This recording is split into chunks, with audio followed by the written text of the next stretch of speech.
জিন্দাবাদ জিন্দাবাদ। গত 13ই মে থেকে রাজ্য সরকার কর্তৃক যে নয়া বিধি আরোপ করা হয়েছে হাটগুলো সংক্রান্ত, বিশেষ করে পশু জবাই সংক্রান্ত, সেটাকে কেন্দ্র করেই একটা অস্থিরতার সৃষ্টি হয়েছে। মানুষ আতঙ্কের মধ্যে আছে, ব্যবসাদাররা বিশেষ করে, সেই কারণে হাটগুলো বন্ধ হয়ে আছে। আমাদের দাবি হচ্ছে যে ব্যবসায়ীদের মধ্যে মনের মধ্যে যে আতঙ্ক তৈরি হয়েছে সেই আতঙ্কটা দূর করতে হবে, স্বাভাবিক পরিবেশ দিতে হবে এবং রুটি রুজি জীবন জীবিকা যে স্তব্ধ হয়ে আছে 1 মাসের বেশি সময় ধরে, অবিলম্বে হাটগুলো সচল করে গ্রামীণ অর্থনীতিকে সচল করতে হবে। দেখুন, আমরা জেলাগতভাবে ডিএম সাহেবের নিকটে দাবিপত্র পেশ করেছি ইতিমধ্যে। তিনি আমাদের বক্তব্যের সাথে সহমত পোষণ করেছেন, আবার তার অক্ষমতার কথাও কিছু বলেছেন। যেহেতু এটা মিনিস্ট্রি লেভেলের সিদ্ধান্ত, ক্যাবিনেটের সিদ্ধান্ত, ফলে তার দিক থেকে যেটা করার ভাবছেন, আমাদের বিষয় অত্যন্ত বিষয়টাকে দেখেছেন তিনি, তার লেভেল থেকে যা করণীয়। আজকে আমরা deputy director of ARD, animal resources ডেভেলপমেন্টের, যিনি জেলার সর্বময় কর্তা রয়েছেন, অধিকর্তা, তার কাছে আমরা আমাদের দাবিপত্র স্মারকলিপি পেশ করব। সেখানে আমরা আমাদের কথা, যন্ত্রণার কথা জানাবো।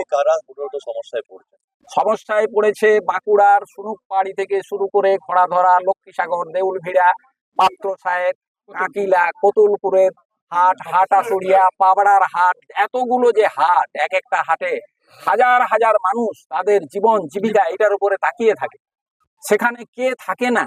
একটা হাটের সাথে প্রত্যক্ষ পরোক্ষ ভাবে হাজার হাজার মানুষের জীবন জড়িয়ে রয়েছে। সেখানে ব্যবসাদার, দোকানদার, ঠেলা, ভ্যান চালক, মুটিয়া, ট্রান্সপোর্টিং এর সাথে যারা যুক্ত, সেখানে রয়েছে সবজি বিক্রেতা, ব্যবসায়ী, সেখানে দড়ি দোড়া, বিভিন্ন পেশার মানুষ। ফলে লক্ষ লক্ষ মানুষ, তাদের জীবনযাত্রা স্তব্ধ হয়ে গেছে। এই যে দাঁড়ি করা হয়েছিল সেক্ষেত্রে কিন্তু কষাই জবাই এবং পাচার, এই দুটো মূলত বাধা দেওয়ার জন্য। কিন্তু যেক্ষেত্রে দেখা যাচ্ছে চাষ চলে এসছে, এমন ধরনের চাষ হবে, চাষিরাও তো এই করেন, মানে চূড়ান্ত ভাবে ক্ষতিগ্রস্ত। সব থেকে বেশি ক্ষতিগ্রস্ত হচ্ছে গ্রামাঞ্চলের চাষি সম্প্রদায়, কৃষক সম্প্রদায় এবং গো পালক। আজকে গো ব্যবসার সাথে যুক্ত, পশু ব্যবসার সাথে যারা না যুক্ত, তার বহুগুণ মানুষ গো পালন করেন, পশুপালন করেন, সেগুলো স্তব্ধ হয়ে গেছে। কি করবে? 14 বছরের আগে যদি জবাই করা না যায়, মানুষ সেগুলোকে প্রতিপালন, পশুপালন করবেন কেন? আজকে মালদা টাউনের ভিডিও ঘুরছে, আপনারা জানেন, সংবাদ মাধ্যম আপনাদের বলার অপেক্ষা রাখে না। সেখানে জেলা প্রশাসন মালদা বলছে যে পশুগুলো বাঁধুন, হয় বাড়িতে না হলে মাঠে। কেন তারা বেঁধে রাখবে? তারা ওই ঈদের দিকে লক্ষ্য রাখে, যেমন ব্যবসাটা হয়, সেই সময় তারা গরু বেচে, গোপালকরা ওইটার দিকে তাকিয়ে থাকে। গ্রামীণ কর্মসংস্থান নেই, চাষের ক্ষতি হবে, চাষের চূড়ান্ত ক্ষতি হবে। সেই জন্য আমরা আমন ধানের যে চাষ, বৃহত্তম চাষ, বাঁকুড়া খরা পীড়িত, 5 বছরে 3 বছর খরা হয়ে যায়। এই অবস্থাতে আমরা এই প্রাক বর্ষায় আমরা দপ্তরের আধিকারিক, ডেপুটি ডাইরেক্টর অফ এআরডি কে আমরা আমাদের দাবিপত্র পেশ করব যে ইমিডিয়েট ব্যবস্থা নিন, লক্ষ লক্ষ মানুষের জীবনযাত্রাকে সচল করে দিন। ইতিমধ্যে আমাদের যোগাযোগ হয়ে গেছে অন্যান্য জেলায়, বর্ধমান জেলা, বীরভূম জেলা, পুরুলিয়া জেলা, ওয়েস্ট মিদনাপুর, দেবগ্রাম। এরপর যদি কোনো রকম ব্যবস্থা না হয়, আমরা যাব, বৃহত্তর আন্দোলনের জন্য আমাদের যেতে হবে। আমরা আজকে সেই দাবি করব, আমাদের যেন এই আন্দোলনে বাধ্য না করা হয়, কারণ মানুষ রুটি রুজির জন্য লড়বে, এটাই ইতিহাসের নিয়ম। অনেকদিন ধরেই অসুবিধা আছে, 1 মাস হয়ে গেল। আমরা একটা দুটো বাচ্চা গরু পেলেছি, তার বাছুর হয়েছে, তার বাছুর বেচতে পারছি না, দুধ দুধতে পারছি না, গরু মাঠে ছাড়তে পারছি না, খাওয়াবো কি? ব্যবসা করতে যাচ্ছি, সেখানেও গরু নিচ্ছে না, তাহলে আমরা কি করবো? টোটাল বন্ধ হয়ে গেছে। তাহলে আমরা হাটকে গেলাম, হাটে পুলিশ আমাদেরকে মারতে আসছে, আমরা গরু নিয়ে ঘরকে ঘুরে এসেছি, অনেক গরু ধরে নিয়ে চলে গেছে। সে সত্ত্বে আমরা কি করবো? তাহলে গরুগুলো নিয়ে কি করবো? হ্যাঁ, ওই জন্যই টান পড়ছে, আমরা খেতে পাচ্ছি না, ছেলে মেয়েদিকে পয়সা দিতে পারছি না, কি নিয়ে থাকবো আমরা? যারা চাষ করেন, চাষ করছে, গরু পাচ্ছে না, কি করে পাবে? চাষিরা কি গরু পাচ্ছে না, তারা সুসাইড করবার করছে। আমাদের এইটাই তো, চাষ হবে না, না হবে না। কি চাইছেন আপনারা? আমরা চাইছি হাট যেমন স্বাভাবিক ছিল সেরকম করে দেন, আমাদের সবারই বেচাকেনা হোক। আমরা হাজার হাজার লোক ওই সাথে যুক্ত আছি হাটে। এই যে হাট যদি চালু না হয় এরপর আপনাদের আমরা আন্দোলন করবো। নতুন সরকার গঠিত হওয়ার পর 13ই মে শুধু বাঁকুড়া জেলার হাটগুলি নয়, পশ্চিমবাংলার যতগুলি হাট আছে যেখানে গরু মহিষ কেনাবেচা হয়, কিছু সরকার এমন বিধি আরোপ করেছেন যে আইন এবং বিধিগুলি আরোপ করার ফলে যারা হাটে গরু মহিষ কেনাবেচা করে সেই কেনাবেচা একবার সম্পূর্ণভাবে বন্ধ হয়ে গেছে। তাই বন্ধ হওয়ার কারণে আমরা দেখতে পাচ্ছি যে হাজার হাজার পরিবার যারা হাটকে কেন্দ্র করে তাদের পরিবার পরিচালনা করে থাকতো, তারা আজকে পথে বসেছে, তাদের পেটে লাথি মারা হয়েছে।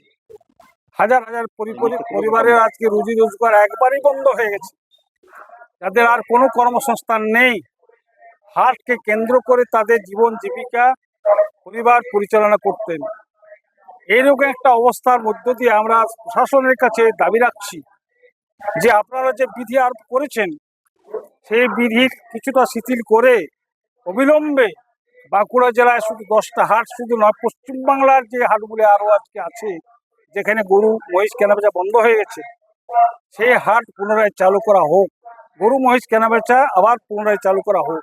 এই দাবি মূলত অসুবিধার মধ্যে পড়ছে, কোন ধারা? অসুবিধার মধ্যে পড়তে হচ্ছে। অসুবিধা বলতে যারা আজকে গরু মহিষ কেনাবেচা করে ব্যবসায়ীরা, যারা হাটে বিভিন্ন ক্ষুদ্র দোকানদার, তাদের আপনার হাঁড়ি কলসির দোকান বলুন, একটা ঠেলা গাড়ি বলুন, একটা হোটেল বলুন, বা আরো যে শাকসবজির দোকান আছে, বিভিন্ন পেশাদার যারা হাটকে কেন্দ্র করে নিজেদের জীবন জীবিকা পরিচালনা করে থাকে, সব মানুষ আজকে ক্ষতিগ্রস্ত। মানে কি বলবো, যারা রুজি রোজগার করতেন সেই রুজি রোজগার তাদের সম্পূর্ণ সংখ্যাটা কত? সেই সংখ্যাটা প্রায় লক্ষ।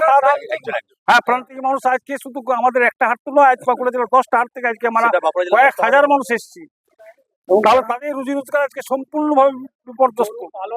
গরু পালন করছে তারাও আজ পর্যন্ত মানে কি বলবো, যেটুকু তারা পেশা করে জীবিকা নির্বাহ করতো তাদেরও সে পেশা বন্ধ হয়ে গেছে। চাষের আগেই এই ঘটনা, চাষিরাও হ্যাঁ, চাষিরা ধরো আজকে আমন ধানের চাষ আসছে সামনে, সে আমন ধান চাষ সামনে আসার কারণে যে সকল চাষিরা হাটে গরু কেনাবেচা করে তাদের আজকে সম্পূর্ণ সে কাজ বন্ধ হয়ে গেছে। মূলত পাচার করার যে উদ্দেশ্য নিয়ে করছিল তাদেরকেই এটা বন্ধ রাখার জন্য এই ধরনের না, সেটা নয়, শুধু পাচার করার জন্য নয়। আজকে আমরা যারা সাধারণ মানুষ, যারা পাচার করে না তাদের ক্ষেত্রে অসুবিধার মধ্যে পড়তে হচ্ছে। হ্যাঁ, তাদের পাচার করার ক্ষেত্রে আমি বলছি না, কিন্তু কেনা বেচা যেটা, করা হয়েছে হ্যাঁ, বিধির যে আরো শুধু কেনাবে আরো মানে কি বলবো, পাচার করার জন্য শুধু না। আজকে বিধি যেটা আরোপ করেছে সেটা শুধু পাচার করার জন্য যে এটা বিধি তারা লঙ্ঘন করেছেন সেটা বলছি না আমরা। এটা অসুবিধা বলতে ধরুন, হাটে আমরা যে গরু বাছুর বেচা কিনা করি তাতে করে তো আমাদের সব ক্যাশ টাকায় বেচা কেনা হয় না, অনেক মানুষকে ধার দিতে হয় এবং আমাদেরকেও ধার নিতে হয়।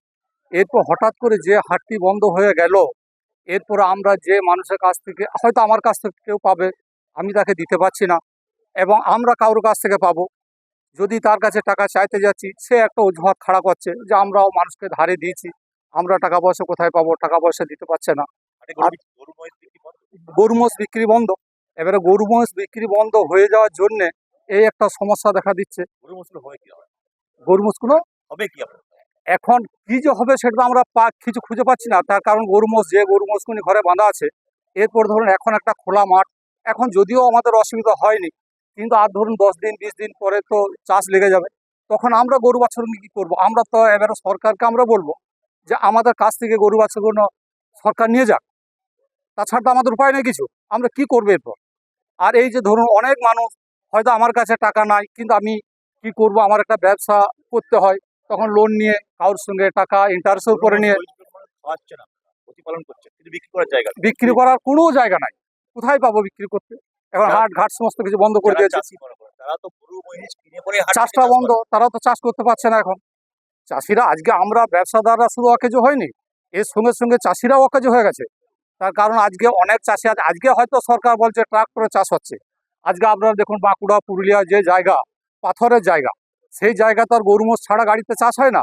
তাহলে সেই মানুষগুলো কি করবে? সরকার দায়িত্ব লেখ, এই মানুষগুলো দায়িত্ব লেখ সরকার, যে না আমরা এই মানুষগুলো যে না খেতে পেয়ে মরছে, তাদের ছেলেপুলেরা যে পড়াশোনা তাদের বন্ধ হয়ে যাচ্ছে টাকা পয়সা বেগরে, তাহলে তাদের কি হবে? সরকার এই দায়িত্বটা লেখ, হাট ঘাট দুম করে বন্ধ করে দিলে আর এই দায়িত্বটা কে নেবে? কি চাইছেন এখন? আমরা চাইছি যেভাবে হাট স্বাভাবিকভাবে যে হাট চলছিল সেইভাবে হাট চলুক। যদি না হয় মনে করেন, এই যে ডেপুটেশন দিচ্ছেন আপনারা, হ্যাঁ, না হলে আমাদেরকে আরো বড় আন্দোলনে নামতে হবে। তার জন্য আমাদেরকে আজকে এখানে ব্যবস্থা দিয়ে আমাদেরকে একটা স্বীকৃতি দেখ যে আপনারা এই আন্দোলনে চলুন। আন্দোলনে যেতে হবে আমাদেরকে, কি করব? আমরা তো আর ছেলেপুলেদেরকে না খাই মারতে পারি না।